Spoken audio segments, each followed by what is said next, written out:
오늘 조선일보 사설은 불체포 특권 포기 안 하면서 한 것처럼 하려는 민주당입니다. 민주당은 18일 의원총회에서 국회의원 불체포 특권 포기를 결의했습니다. 하지만 검찰의 정당한 영장 청구에 대해서라는 조건을 달았습니다. 정당한 영장인지는 법원이 결정하는 것입니다. 그런데 민주당은 국민 눈높이라면서 사실상 자신들이 정하겠다고 합니다. 지난 13일 의총에서 불체포 특권 포기 결의가 무산된 후 비난 여론이 커지자 눈 가리고 아웅하는 것입니다. 민주당은 영장의 정당성 여부는 여론으로 판단할 수 있을 것이라고 했습니다.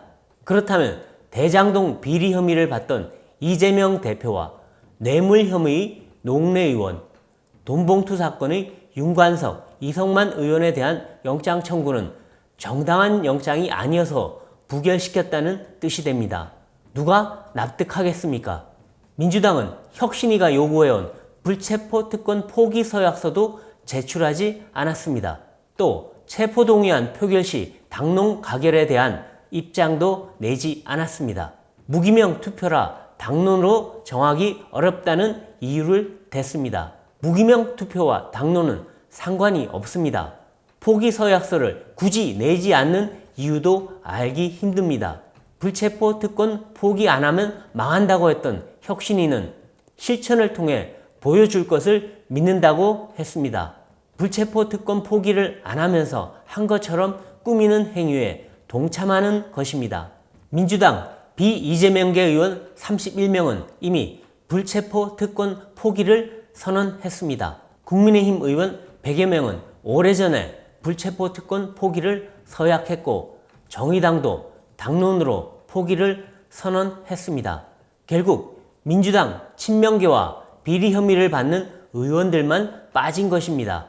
그런데 이재명 대표는 대선 때 불체포 특권 포기를 공약해놓고 대장동 비리 등으로 영장이 청구되자 특권 뒤에 숨었습니다. 민주당은 하루도 빠짐없이 방탄국회를 열었고 친 이재명 의원들은 체포동의안에 찬성하면 역사의 죄인으로 낙인 찍힐 것이라고 했습니다. 이 대표는 지난달 국회 연설에서 다시 불체포 권리를 포기하겠다고 했습니다.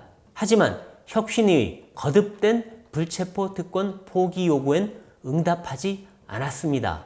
좋은 일을 할 것처럼 선언하고 실제 일이 닥치면 모른 척 한 것이 한두 번이 아니었습니다. 불체포 특권 포기 허언도 마지막이 아닐 것입니다. 오늘 조선일보 사설이었습니다.